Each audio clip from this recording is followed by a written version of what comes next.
नमस्कार। Between the lines with Niranjan में आपका स्वागत है। आज हम बात करेंगे बिहार विधानसभा चुनाव की। और बिहार विधानसभा चुनाव में जो अमित शाह ने रणनीति बनाई है और जो अभी 17 सितंबर को जो बैठक थी, एक तो ओपन थी, जो बूथ कार्यकर्ताओं को संबोधित कर रहे थे, जो यूट्यूब पे और बाकी चैनलों पे प्रसारित भी हुआ। उसके अलावा अलग से 10 जिलों के जो जिला अध्यक्ष हैं, उसके प्रभारी हैं, वहाँ के प्रदेश प्रभारी हैं और बाकी बड़े नेता, करीब 30-35 जो बड़े नेता हैं, उनके साथ क्लोज डोर मीटिंग की है।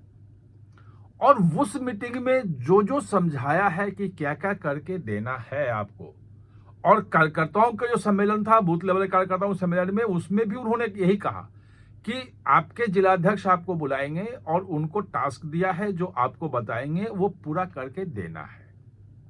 वो जो चीजें थी जो बताया गया अंदर में, उससे जो बाहर आ रही है बात बाहर, उससे साफ साफ है कि भाजपा इस बार, अमित शाह इस बार जो महाराष्ट्र का मॉडल है, जिस मॉडल पे इतनी बड़ी सफलता मिली, जो ये कहा जा रहा था कि इस बार हार जाएगी भाजपा वहां, क्योंकि जो खासतौर पे भाजपा और शिवसेना जो है वो भी, और इनका अजीत पवार का गुट जो है वो एनसीपी अजीत पवार का, वो भी, तो ये सब मिल करके जो महायुति है उसको बड़ी सफलता दिलवाई थी। जबकि महाआघाड़ी गठबंधन जो है वो बहुत आगे कहा जा रहा था, और लोकसभा के चुनाव में जिस ढंग से रिजल्ट आया था, वो लग रहा था कि इस बार भाजपा के लिए या महायुति के लिए ये जो महाराष्ट्र है, ये गौन केस है, वो हार रहे हैं। लेकिन बहुत बड़ी सफलता के साथ वहां आए और देवेंद्र फडणवीस मुख्यमंत्री बने। वही मॉडल, सेम मॉडल इस बार बिहार में अमित शाह लागू कर रहे हैं। और वो उस दिन जो बैठक थी, उस बैठक में जो क्लोज डोर मीटिंग थी, उस बैठक से ये बात सामने आई है।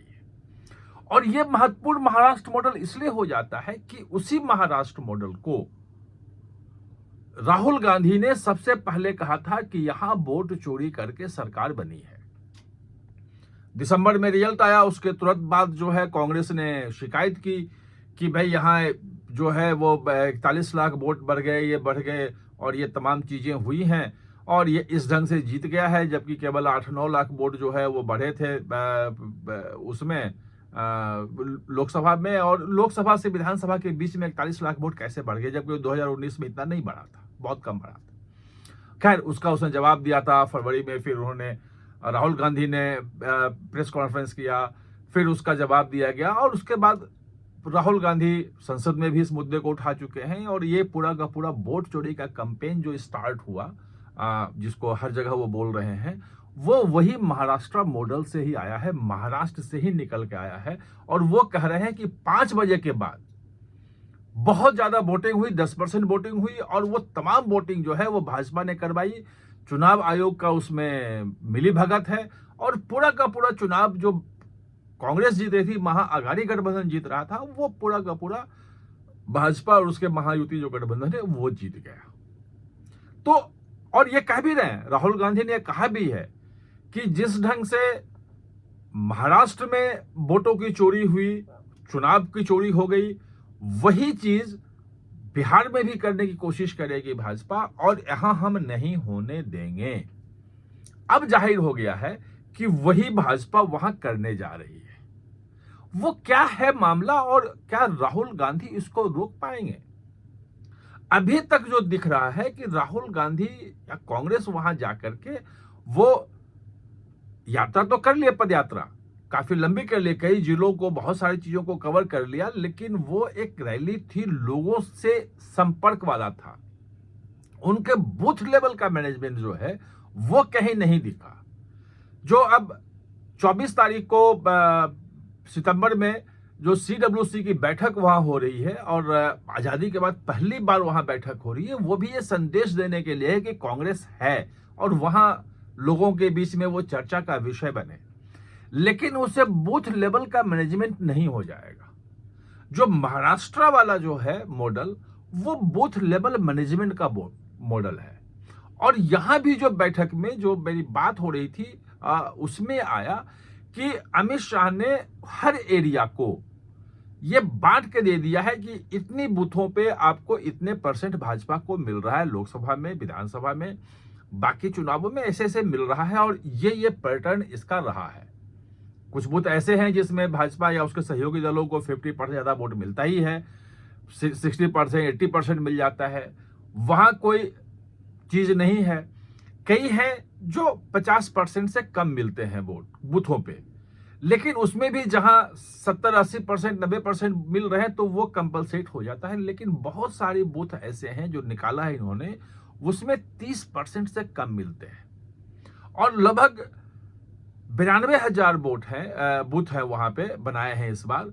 तो उसमें 4,000 बूथ ऐसे हैं जहां पे भाजपा को 3,000 से कम वोट मिल रहा है। और अमित शाह ने अभी 2 संभाग की बैठक हुई थी। हाँ, ये भी महाराष्ट्र और बिहार के मॉडल में एक ये भी चीजें हैं कि महाराष्ट्र में इसी ढंग से 5 संभाग में पूरे महाराष्ट्र को बांटा था और जैसे अभी उन्होंने बैठक की 17 तारीख को, इसी ढंग के 5 अलग अलग संभागों की वहां बैठक की थी और सबको अलग अलग टास्क दिया था, क्योंकि सबका अलग अलग डेमोग्राफी है, अलग अलग वोटों का पैटर्न है। उसी ढंग से 5 भाग में यहां भी बांटा है। 17 को 2 संभाग की बैठक उन्होंने ली और 27 को जब जाएंगे तो 3 और संभागों की बैठक लेंगे। ये बिल्कुल उसी की तरह का है।